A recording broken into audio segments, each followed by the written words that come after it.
We unfortunately had to become reluctant warriors when our child was removed from our home after DCS became involved in our family life.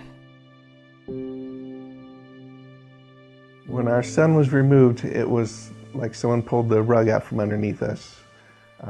As a father, I believe one of my main goals is to keep my children safe. And I can't do that when the state comes into our house and takes our kid because we can't, in good conscience, affirm his transgender ideology. His disappearance made a huge hole in our hearts and our family, but we will always love him and pray for him. Our child was out of our home for 17, 18 months altogether, ultimately aging out of the foster care system.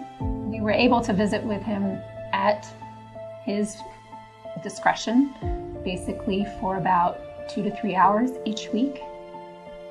Though we pushed constantly for additional engagement, attended family therapies, we were never able to have an agreement for additional time with him.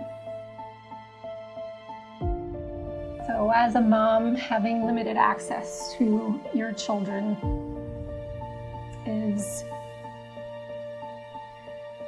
it's heart-wrenching. I miss his laugh.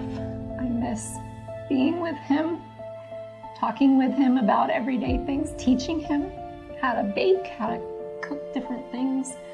There's so many things that we are to our children, not just their first teachers, but basically their first loves. And to miss out on that during such formative time in his life,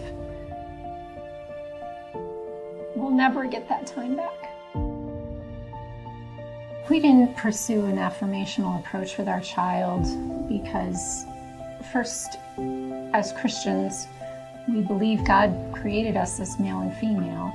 And as parents, it's our job to help our children to reach their full potential. And the only way we feel to do that is to raise our children through our Christian beliefs.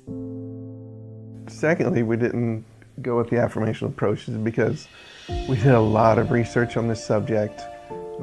There are many different approaches. We spoke to multiple mental health care providers and ultimately decided that affirmation was not going to help our child.